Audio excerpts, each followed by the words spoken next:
What is up, everyone? I'm Jeff Lund. This is the Mediocre Alaskan Podcast. Talking with Adam Krick, second time that he's been on here. He was on in January, I think it was. We talked Afognak Elk. That was episode 128. He is co-host of Tongass Talk, a new Southeast Alaska podcast that's out there. What's going on, man? Not a lot, just surviving the COVID-19. Life is definitely looks a lot different now than it did when we last talked, and I would have never imagined that it would have looked like this a couple months ago. Do you listen to any like podcasts, Rogan or Bill Burr or anybody? I listen to Joe Rogan once in a while.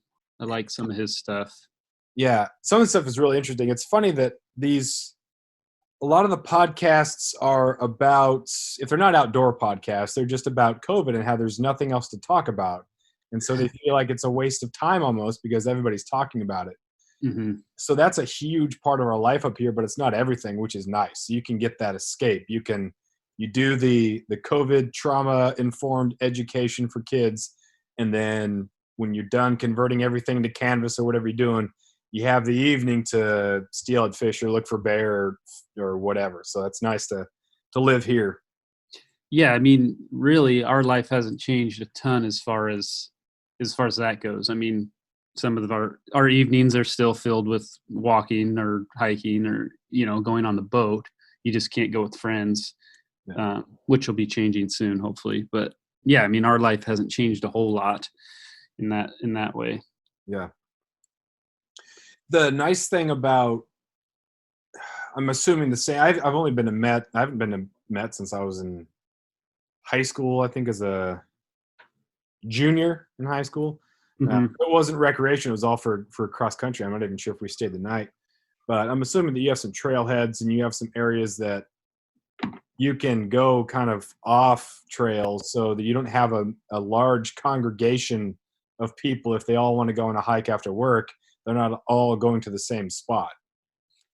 Yeah, and I mean, we have a couple trails that are really popular. There's like with boardwalks, and then most of it is either on the beach, which you rarely see people, and then a lot of just off trail, hiking for grouse or just exploring a new mountaintop or whatever. There's not a lot of trails. Mm-hmm.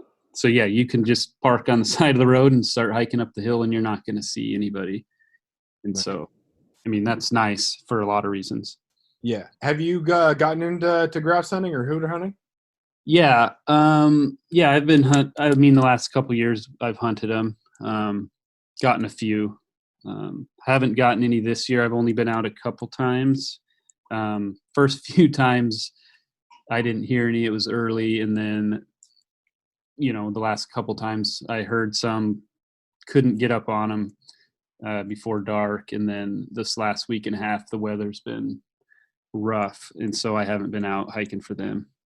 Yeah. The last nice weekend was the last time I was out. And then, the weather the last 10 days has been pretty rough, but mm-hmm. It's kind of disheartening because there seems like there's no easier thing to do than have a bird call you in. Yeah. Yeah. If you're out hunting deer during rut, you blow the call and you're hoping that something is around there and you're trying to call it in, but the bird calling you in seems like the easiest thing to do. It seems like there'd be no male sooty grouse alive. Yeah. But yeah, stuff happens. Yeah, it's crazy. Yeah, I was just thinking how funny it is that they're calling me in and I can't find them, and I'll be standing under a tree for half an hour and I can't see the darn thing and it's just hooting and it's probably up, 50 to 100 feet high. And they seem to love the highest trees possible on the steepest slopes is what I'm finding this year. Yeah. Do you take binoculars? I don't. Changer. That's a good idea. Yeah. I don't like the term game changer because it seems like it's applied to too many things. Mm-hmm. Like jacket's a game changer. No, it's not. It's just a warmer jacket. You're going to do exactly what you were going to do, but you're going to be a little bit warmer. Most people just use game changer so that they're their response or their whatever's going to be shared on social media. Their Mhm. gear review. Go on, oh, I just unpacked this jacket. It's going to be a game changer. And so Stone Glacier shared my review. But yeah, binoculars for hooter hunting, game changer. Because then you Okay. can see all the way up there. You can see those small little movements. Yeah, I would recommend doing that. I'm Yeah. actually impressed that you got them without it, but I need that crutch, I guess. Well, I mean, I haven't been too successful, so I think it would be helpful. Yeah, I will use that game changer. It's funny though, because you're driving in your truck or you're hiking and you've got your 22 and then you've got your bino harness. So, and you got camo, like you look like you're going deer hunting, but Mhm. or a little bird. Well, yeah, and all I have is a pistol 22, and so I've gotten lucky with that. I'm not a great shot, but I have got a couple, and because I have a 22, but I don't want to bring it up here because it's not stainless steel, and so it's going to rust out Yeah. in a matter of 1 year. Yeah. And so, um, but I kind of like the light gear as far as hunting and hiking. You can hike a lot quicker and Yeah. cover more ground. So I like that part of it. Yeah. I take a couple times I'm tempted to, you drive around a little bit, park, try to hear one, and then go from that. At least that's the program over here. Hmm. But taking that pack, because that you might need the pack as like a rest for making that shot, because if not all the time can you kind of lean against the tree and whatnot for your, I don't know, for your pistol. I'm sure it's pretty hectic too, but the pack, and then bring in some water too, because they sound like they're just right there, but man, you could be walking around for a long time looking for them. Oh yeah, yeah, and then they'll turn the other direction, and then you're like, oh wait, he's over there, and so Yeah. yeah, they are challenging, but it is like it's really addicting. Hearing that sound, you're like, oh yeah, and then you start hiking one way, and then you stop and listen, and then I don't know. I find it really fun, Yeah, for especially sure. in between seasons. Yeah. Big ticket item in spring would be spring black bear. Are you going to Yeah. hunt spring black bear with your 22 pistol? No, no, I don't want to piss one off. What's No, your spring bear experience so far? so I've only gotten one. I just hunted them last year. That was my first year in the spring. I hunted my first year up here. I went in the fall, and I ended up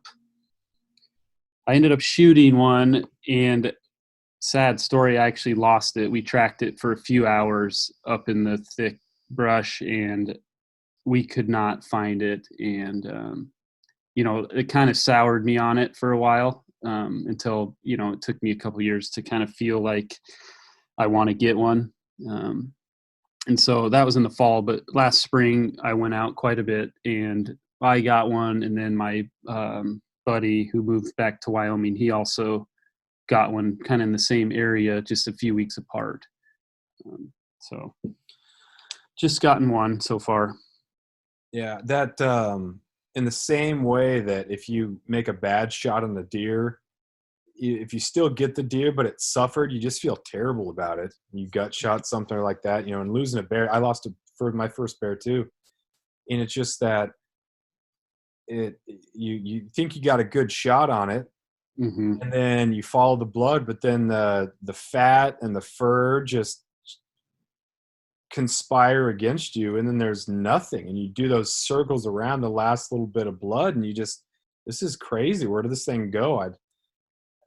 Yeah, man, it's stressful, and you feel terrible about it. And you Oh just yeah. toss the tag, and then man, it sucks. Yeah, I felt sick, and that one was on POW, and so I couldn't like go back the next day because it was across Clarence Strait, and so it's not like hunting close where you could go back the next day and try to maybe it bedded down and died or whatever and find it. So it made me sick, and I had never lost an animal before, and that was the first one. And not that I've killed a lot either, but it just you feel bad because you didn't respect the animal as much as it deserved. Yeah. And you hope it lived, but I mean, I had high doubts that it did. I thought I made a really good shot on it, but yeah, I don't know, it kind of changed my shot placement on that first one was, behind the shoulder, and we lost it. And I was like, crap. Like, so I just started, thinking and talking to other people about other shot placement, and people say the neck, or you just aim for that shoulder. So it, you lose some meat, but it'll at least hit the vitals and they won't be able to run. Yeah. And so, yeah, it's tough. When some of the old timers talk about hunting, there's so much information and there's so much that they do. It's sometimes difficult to glean information off them because they don't know what's important or not. There's just what you do, and they're not used to really explaining it. So as a newcomer, what have been some of the things that have been the most insightful for you as a bear hunter about where to go, about shot placement, about tracking, about any of those sort of things when it comes to black bear hunting in the spring? So for the spring, a lot of it was trial and error and just kind of, talking a little bit with some people, but a lot of people suggested low tide. And if you can, if those line up in the evening or the morning, that's the best time they're going to be out eating grass. And so that's what we targeted last year. And then as far as shot placement, there was a few people that said a neck shot, either you're going to miss completely, which is fine, or you're going to drop it in its tracks. And so I went for that because I was able to get, pretty close to the one last year and make a good shot on it, and it, dropped. And so that was good. But I think just playing the tides and in the evening and knowing that they're out, they love eating that grass on the beach. Right when they're coming out of hibernation, they come out and it looks like something's grazing on some of those beaches where they're just, eating it down like a cow would when you come across a grazed field or whatever. And so those are the biggest things that I learned last year, and just talking to people, is the tides, evening, mornings, and then kind of the neck shot. Mm-hmm. Spring is the exact same thing. It was just find those grassy areas. And if there's a grassy area and then behind it, there's some of that lowland skunk cabbage type stuff too. That way they have, all that. But growing up around here, I never hunted black bear. And I just knew that they would eat the skunk cabbage. And so the grass flat thing was kind of a new one because I was never really out, on the beaches in the evenings to see the bears. So that was kind of the new thing, which was good. And then you make the shot. How does your approach to tracking it change between that and a deer? Usually you just drop the deer, but if you do think you have a hit on a deer and it doesn't go down immediately, do you wait a little bit and then track it? Is it the same with a black bear, or do you wait to go track it regardless? Yeah, I think my thoughts are a lot different as far as if a deer runs off, then I'm like worried that it was a pretty bad shot. Whereas like a bear, they are just strong and they have a ton of energy. And I feel like a bear that runs off after you shoot it, it still could be a really good shot. But I just feel like they're just can wear a hit better than a deer. And so I do wait. Fortunately, that one last year, it dropped on the beach. It ran like 5 feet and dropped. And so I was able to just wait 10 minutes and slowly walk up, make sure it was had passed, and then started working on it. But that one in the fall, I waited as well, probably 30 minutes after it ran off up the hill, thinking that it would go die, and it didn't. But I do think you got to wait, because coming up on a bear that is dying is a lot different than coming up on a deer that's dying, safety wise. Yeah. It's kind of funny that you can make a great shot on a bear and it takes off and you're thinking, yes, you're so excited, you're confident. You do the same thing with a deer, like, wait, what? And all of a sudden, there's no way. What in the heck's going on here? Yeah. After years of fine print contracts and getting ripped off by big wireless providers, if we've learned anything, it's that there's always a catch. So when I first heard that Mint Mobile offers premium wireless starting at just $15 a month, I thought, what's the catch? But after talking to them and using their service, it all made sense. There isn't one. Mint Mobile's secret sauce is that they're the first company to sell wireless service online only. They cut out the cost of retail stores and pass those sweet savings directly to you. For anyone who hates their phone bill, Mint Mobile offers premium wireless for just $15 a month. I was hesitant about having to get a new phone and a new phone number, but with Mint, you can use your own phone with any Mint Mobile plan and keep your same phone and your same phone number along with all of your existing contacts. Mint Mobile gives you the best rate whether you're buying for one or for a family, and at Mint, families start at 2 lines. All plans come with unlimited talk and text plus high-speed data delivered on the nation's largest 5G network. Switch to Mint Mobile and get premium wireless service starting at just $15 a month. To get your new wireless plan for just $15 a month and to get the plans shipped to your door for free, go to mintmobile.com/waypoint. That is mintmobile.com/waypoint. Cut your wireless bill to $15 a month at mintmobile.com/waypoint. When you get to it, and like, what's the difference in how you break it down? What have you found has been good for breaking them down? Either methods, knives, anything. Yeah, so I use the same knife. I have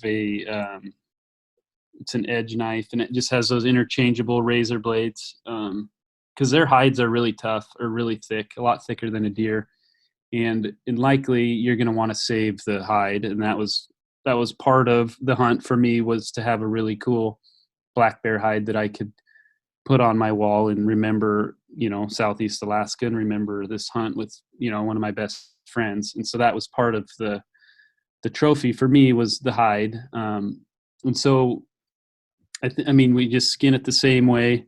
You're obviously a little more careful because you do want to keep that hide nice and you don't want to put holes in it. And for deer, there wasn't, I have caped out one deer here. And so most of the times I'm pretty, quick with that and don't need to save any of the other parts of the hide. And so just going careful, going up the middle. You want to get up, close to the throat when you're going up the middle of the bear. And then I started at the back legs and I worked each back leg. And then what I did is I left the whole paw in. So I kind of cut off that, it would be like equivalent to the wrist bone on all the feet, just because I didn't want to ruin the pads for the taxidermist. And so, we gutted it, and then we went ahead and skinned out the hide, and then we took a lot of the meat, the quarters in the back strap, and we harvested all that meat in the spring. And so it's same meat care as a deer. You want to keep it cool, you want to keep it clean, dry, and so you can. They eat really good. I made breakfast sausage out of almost the entire bear. Just kept the back straps, and have done like some roast with that. But it makes really good stuff, and you can smell them right away if they're been eating nasty stuff or not. And in the spring, it's mostly grass, and so they smell fine and they taste fine to me. When you were taking the hide off, did you leave the skull in and let someone else do that, or did you do that on the first one, knowing that if you're going to make a rug out of it, you taking that skull out, that can be kind of tough? Yeah. So I left the skull in until I got home, and then I could have a little more, could work a little more carefully. And so I did leave the skull in until I got home, and then I took it out. But I took quite a while to make sure I wasn't going to. I'd done a few other animals, like beaver and otter, where you have to, skin out the whole head, and because you don't want to leave huge eye socket holes, by cutting too much off. And so for the field part, I did leave it in until I got home, because you do need to get that checked with your local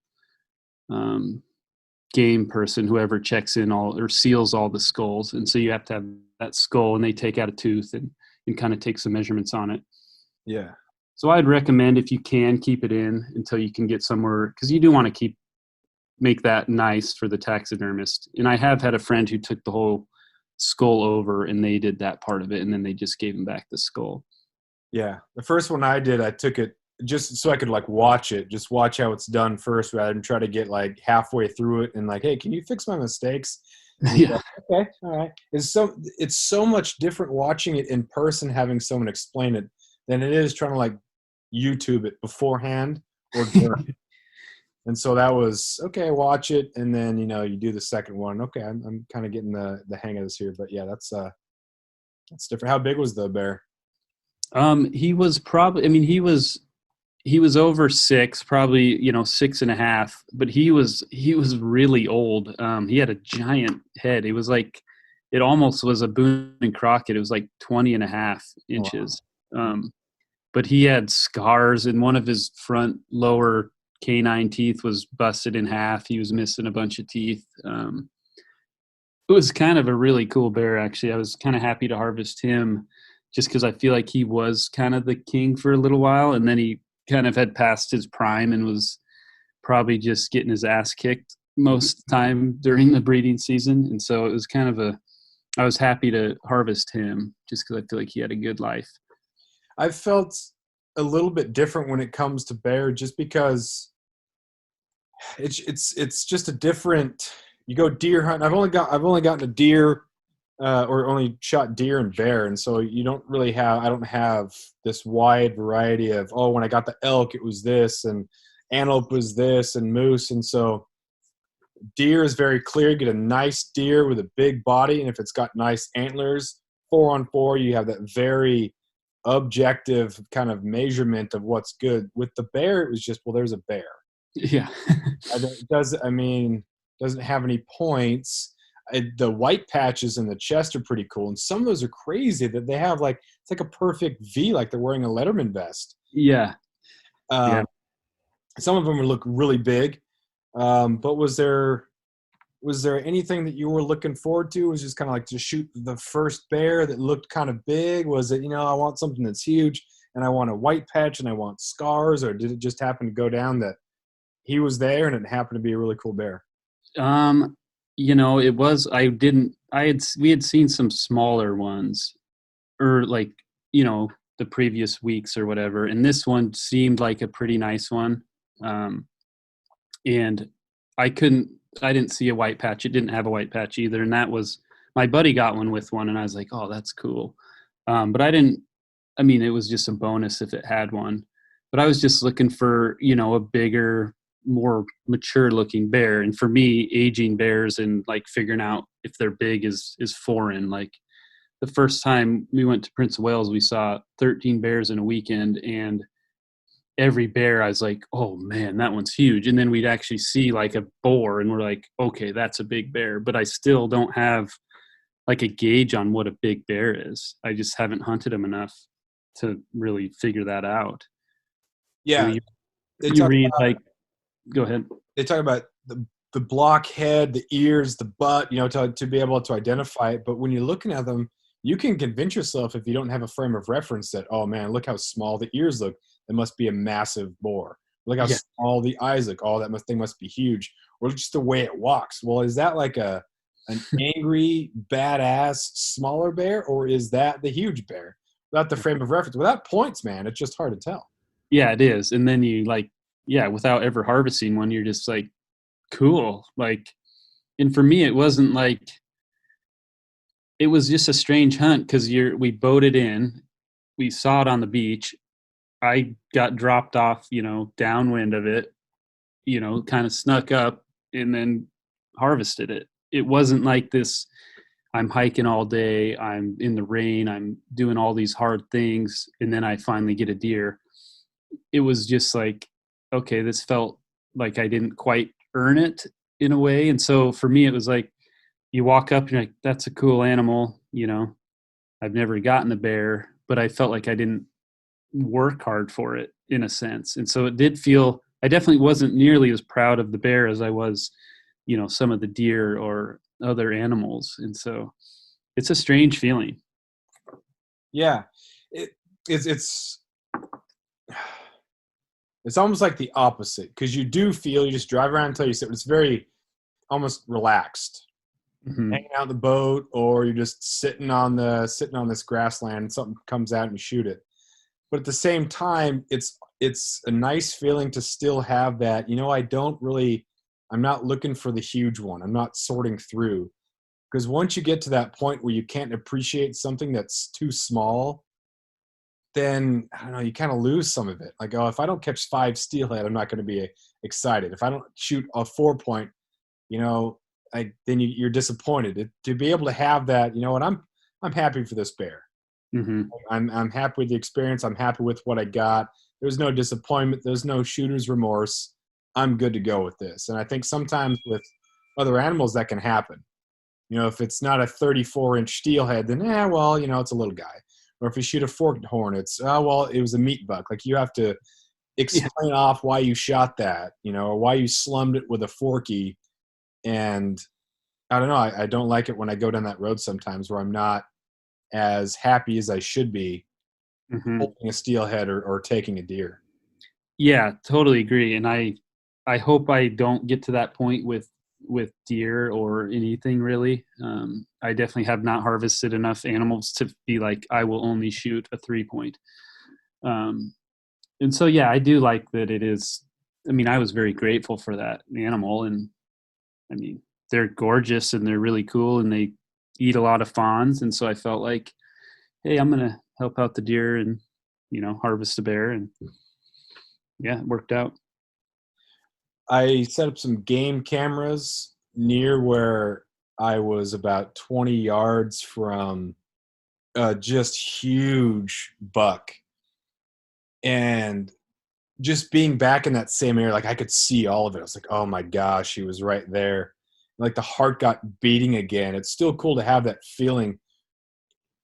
There was a little bit of disappointment, but also still, because I was hunting with my bow, still that excitement of, man, oh my gosh, he's in bow range, and then drawing back, it didn't work out, but you're just, oh my gosh, that was an awesome experience, rather than being disappointed. So it's nice to have that. And I don't know, this is, I've only been hunting for 7 years, but to still get excited for that, or like losing a steelhead.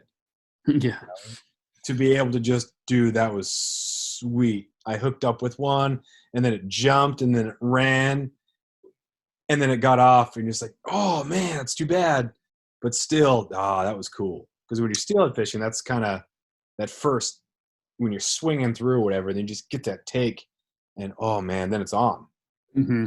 So you don't get to look at it, but you're not going to take it home. So yeah, I agree. It's just nice to have that appreciation for whatever animals are available and that you can harvest. And yeah, it is nice. Talk to me about this breakfast sausage that you've done with the bear, because that's the main reason, I think, why a lot of people wait till June. Yep. But what's going on with this bear sausage? Yeah. So I just basically cubed up all but the back strap, and so there is quite a bit of meat on a bear. I don't know how much it weighed, and I don't know. I wouldn't even. I'm guessing like 250 maybe. I don't know if that's. I don't know. It was a nice matured bear, but so I cubed up all the meat, and then I ran it through the grinder once, and then I used like that chunked up, or those cuts and bits bacon. There's some stuff that's nitrate free that I like.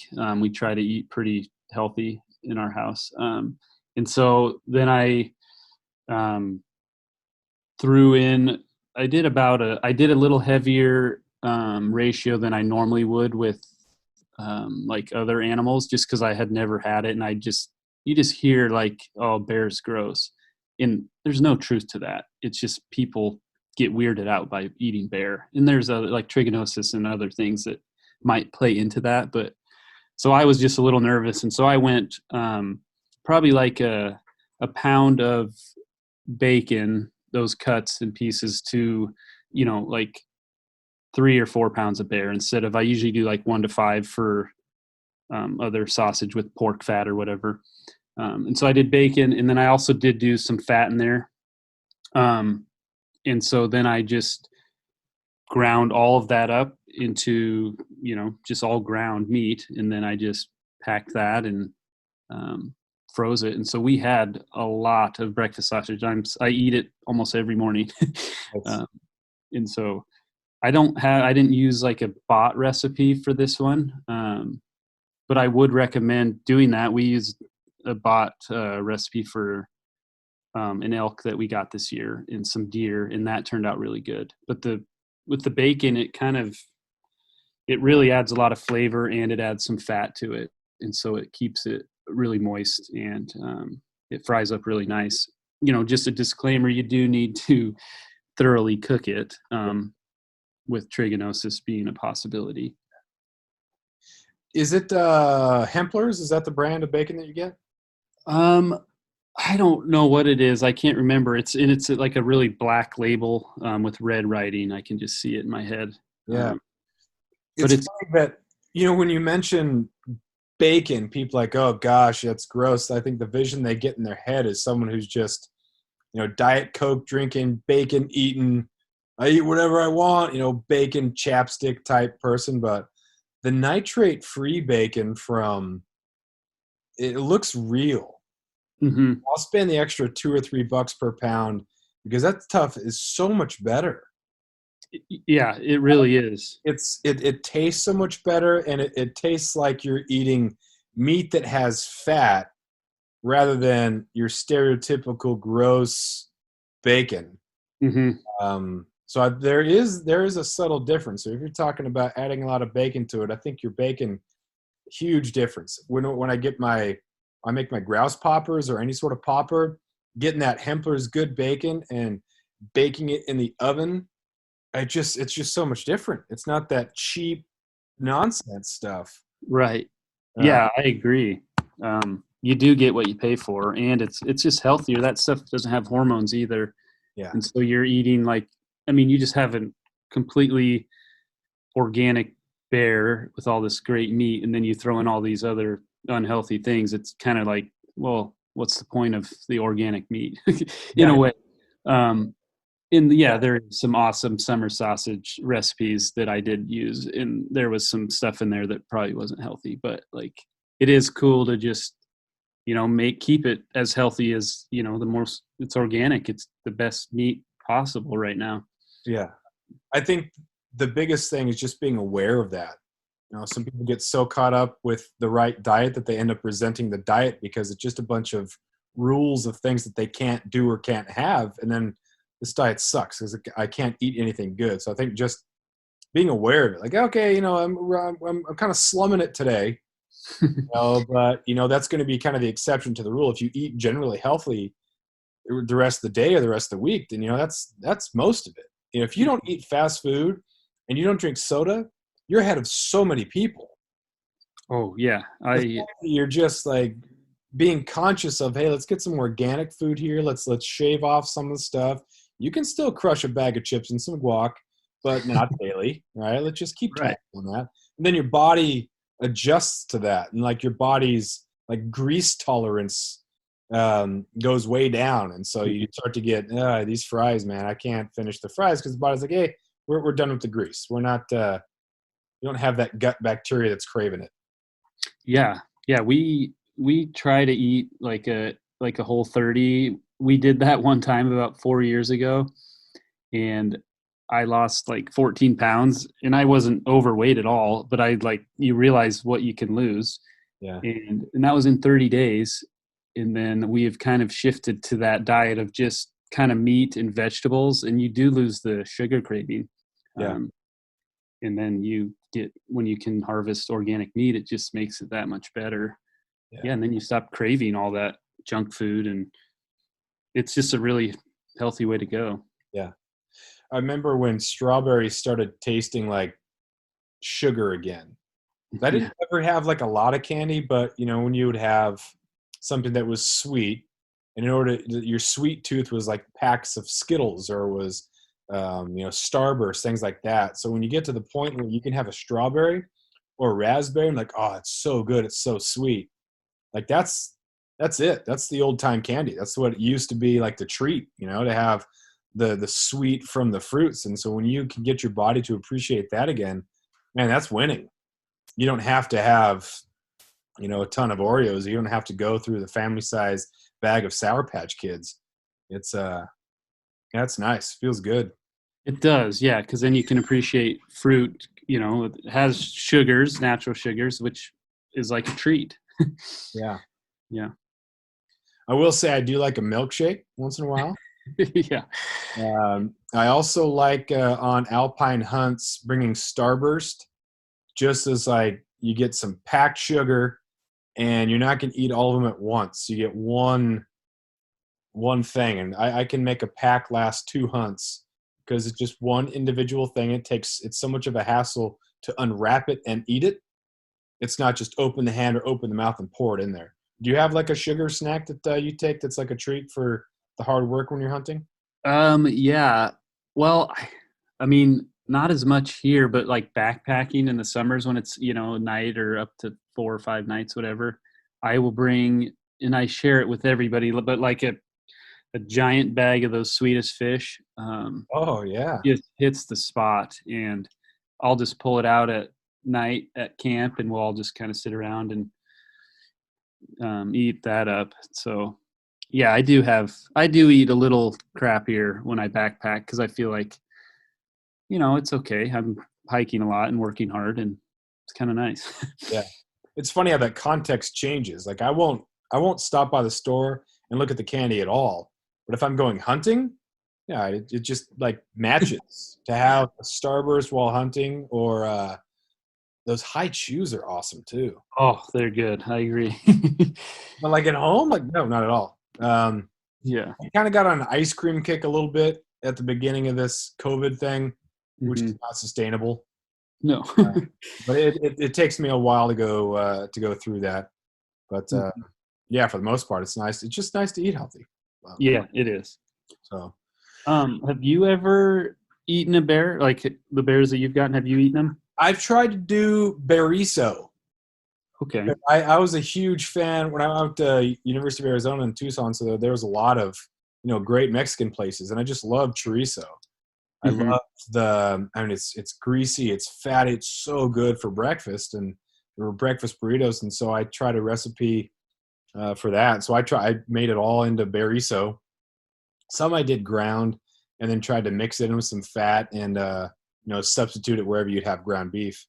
And I think I was maybe a little bit close, but I just stuck to the one recipe of the bariso, and I didn't I don't know how you like do part of it like this, part of it like that. I guess you could have, but I was just doing like wholesale. We're all doing it the same, and it was fair. It wasn't great, but I like the breakfast sausage. Just keep it normal because I'm not used to cooking, Mexican food. Yeah. Right. So I have like that intuition or that that sense of what this needs or how much more it needs. But right. What kind of recipe did you look one up, or did you kind of just man, it was wing it? Or? It was like the top of the Google list. It was I should have done better research. I have friends that are good cooks. I should have consulted them, but yeah. So it was you just kind of get through it, which is too bad. But did you get it in May or June, or when did you harvest? Both my bears have been in May. Okay. Yeah. Yeah.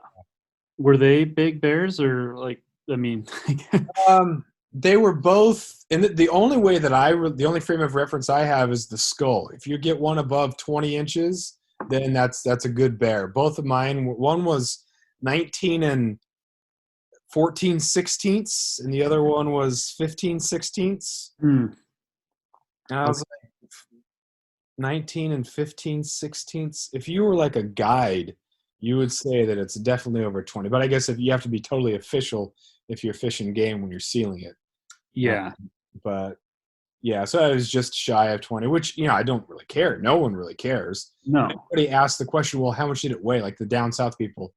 I'm like, I don't really know. Like, how tall is it? I don't know. It wasn't standing up. So I don't really know those measurements. But I know skull size is a pretty good indicator of the size of bear. Yeah. Below 20. So that's a good stinking bear. Mhm. But the Prince of Wales genes are so good that, if you start going into 20 and a half, 21 inches, that's when you're starting to get the monsters. But yeah, I don't. Yeah. Was that where you got yours, Prince of Wales? Yeah. Yeah. The guy that kind of a mentor of mine, one of my teachers growing up, when I got into hunting, he took me out. The first deer that I shot was with him, and then first bear was him, which is pretty cool. Being around someone again and I learned so much from observing him, but he didn't like talk me through it. He's like, here, you need to do this, you need to do this, you need to do this, because you kind of just do stuff so many times that you don't know what's important to communicate. Mhm. So you've coached basketball, right? So I remember when I was coaching freshman girls basketball over here, JV girls basketball over here, and I used I was coaching varsity and JV boys down in California. I came up here and I was like, okay, then you do this, and then you have to seal, and it's like, okay, and so you got to seal. Oh, okay, and then I was like, you got to seal. Why don't you? I don't know what that means. Like, what? I've been using this term like all season. I've been telling you to seal. Like, if you don't know, that's fine, but you got to let me know what you know and what you don't, because then I'm telling you to not seal. I'm like, why don't you seal? But you don't know what to do. That's fine. I can explain it to you. That's fine. But some of these Yeah. companies are like that. They run their program and they don't know some simple part of that program that is so vital. And you'd be like, oh, dude, oh man, that's a huge little thing that's so insignificant to your program, but so big for a beginner. Right. Yeah. And I mean, never having hunted bear except for, just going out. I mean, there's got to be, just like any other animal, lots to learn. And yeah, I'm sure they just do what they always do and assume that you know what you're doing, sort of. And Yeah. yeah, it's hard. The sight thing was something that was pretty important, that their eyesight's pretty bad, but Hmm. the nose is really good. So if you're going to screw one up, screw the sight thing up, but do not screw the wind thing up. And that was pretty key going forward. Again, like a basic foundational thing that someone might not even think to tell you because it's so obvious. But if you don't know, then you don't know. Yeah. Yeah. We noticed that like pretty quick too, as we messed up a couple bears, just coming in from upwind and, being out of sight, but then you get around that bend and they're gone. Yeah. And so once you figure out the wind and that their nose is kind of what they key on, it makes it a lot easier to get closer to them. Yeah. And I don't feel like they really, the ones we were seeing didn't seem super skittish, or, I mean, I guarantee they saw the boat, when we went by, Mm-hmm. and they didn't seem to worry too much about that. Yeah. Yeah. Some of those areas, it's like if you get super rural, they might not be aware of the potential danger of people because they're so not used to seeing them. Mm-hmm. However, that same thing applies to, it's the same but opposite. You have those city bears who know they don't have anything to fear and they're familiar with people. So not scared on both ends, but for different reasons. And then you have that middle one who's like, yeah, I don't know what's going on out there. I hear something, I can't really see it, or I smell it and I'm gone. Whereas other ones kind of, you see them stick their nose up. Like, that doesn't smell good. What's going on there? And they stick around versus that's in danger. I'm getting out of here. Yeah. Yeah. And I don't think a ton of people in Southeast that live here hunt bears. I don't think it's like a real prize animal for people. I think they would rather hunt deer, and it just seems that way. We did not run into any other people hunting, and we weren't in some secret spot, and we saw bears almost every time we went, which was, half a dozen times at least. And I don't know. Just feel like they aren't hunted that hard around here. No, I think there's such a bounty of preferred meat that when Hmm. you talk about feeding your family, you can get preferred meat, and the preferred meat, that's salmon, halibut, and deer. Yeah. If things really got sideways and you needed more meat, then yeah, I think a lot more residents would start, getting your 2 bears per year based on your, wherever you're at, what unit wise, whatever the regulations are. But yeah, I Hmm. think a lot more people would go to the bear meat. But at this point, there's no desperation, and you see a lot of some of the guiding operations that are offering donated meat because the people who come up here, it's salvaged and they'll take some, but it's like, yeah, you know what? I'm salvage the hide, we'll salvage the meat, but I don't really want to take it all home. So, you see Hmm. people trying to get rid of it. It'd be nice if there was a way that you could get that into the hands of people who need it. I think there's some programs up north that um, it goes to can go to people. Yeah. Yeah. And I mean, and I think a lot of it's just the idea of a bear. People don't want to eat that meat for some reason. It's like, Yeah, oh, they're gross. They eat, meat and they're carnivore or, they're an omnivore, but they think all they eat is meat and they just hear of the fall bears, but they don't really put it together that the spring they're not eating salmon yet. And so I think that just turns people off too. And in the fall, you don't even have to harvest any of the meat legally. yeah. It's just, you have to harvest the skull and the hide, and that's it. It's kind of funny hearing what people don't know about the program up here. And if you ask them, hey, what a bear eat? Oh, they eat fish. What about during the spring? Oh, they eat salmon. So that lets you like, oh man, you think that salmon are in the rivers the entire year? That Hmm. would be crazy. That would be It'd be awesome. awesome. But yeah, okay. So that's where you're at, and it's not their fault. They just don't know. Right. Yeah, the rest of the year they have to be eating something. Hmm. I've been on a couple alpine bear hunts, which is pretty sweet because you still get that alpine feel in that September, and they're just mowing down all those berries. And I haven't eaten a blueberry bear, but I've heard that when you do cut them open, all that fat, there's a slight little whiff of blueberry in the September time. Have you any experience heard about any of that alpine bear hunting? I haven't. I've just watched some videos on it, and I mean, last or 2 Augusts ago, when we went up and got a deer and a goat, that morning we were just sitting around, and a, I mean, it looked big. A big black bear walked across the hillside, 100 yards away, and he looked really pretty, and I'm sure he was eating the bear or berries, and so I've heard they taste really sweet and the fat's really nice to render down and cook with. Hmm. Uh, but I've never eaten a berry bear.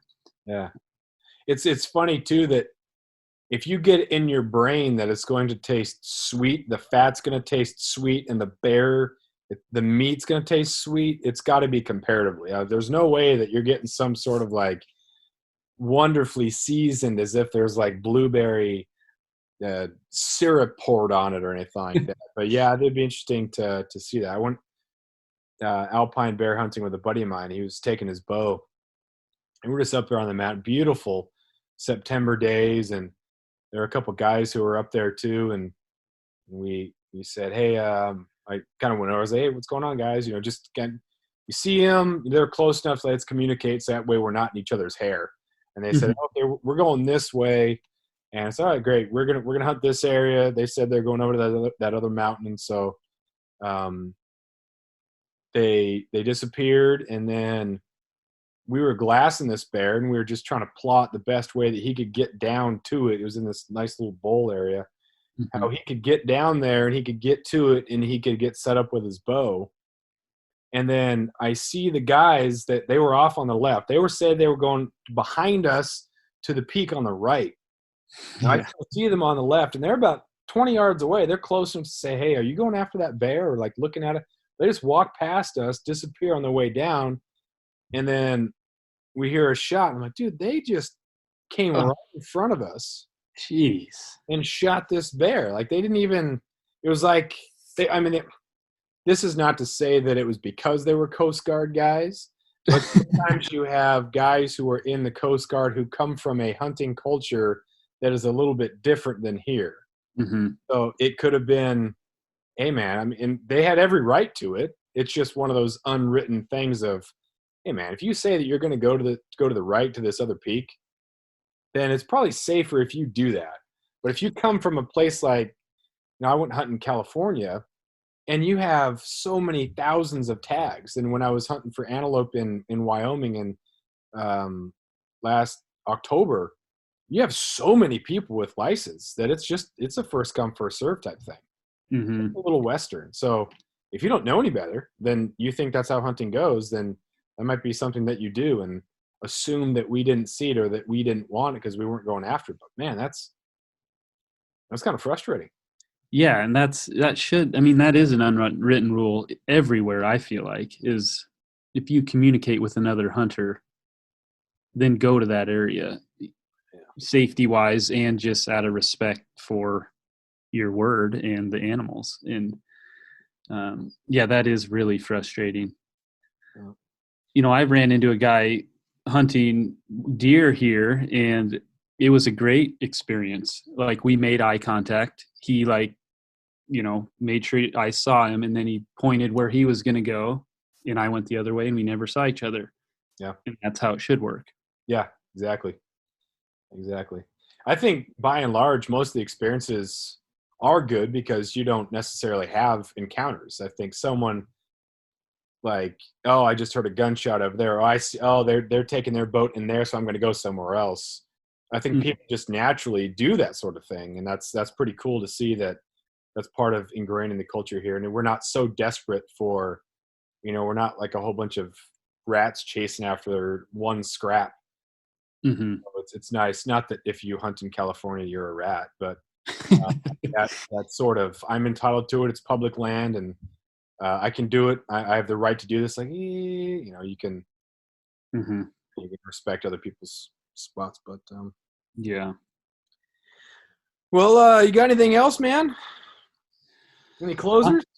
Not a lot. I mean, we're going to get out a little bit. I have a friend that wants to get a bear, and so I don't know if I'll harvest another one. I would for the meat again, but we're still working on some stuff in our freezer. So I don't know. We'll try to get out probably this weekend. Friday looks maybe tomorrow evening or something, but when I don't know. Stuff in the freezer, were you referring to elk? Yeah, elk and yeah, caribou left, some deer. Yeah.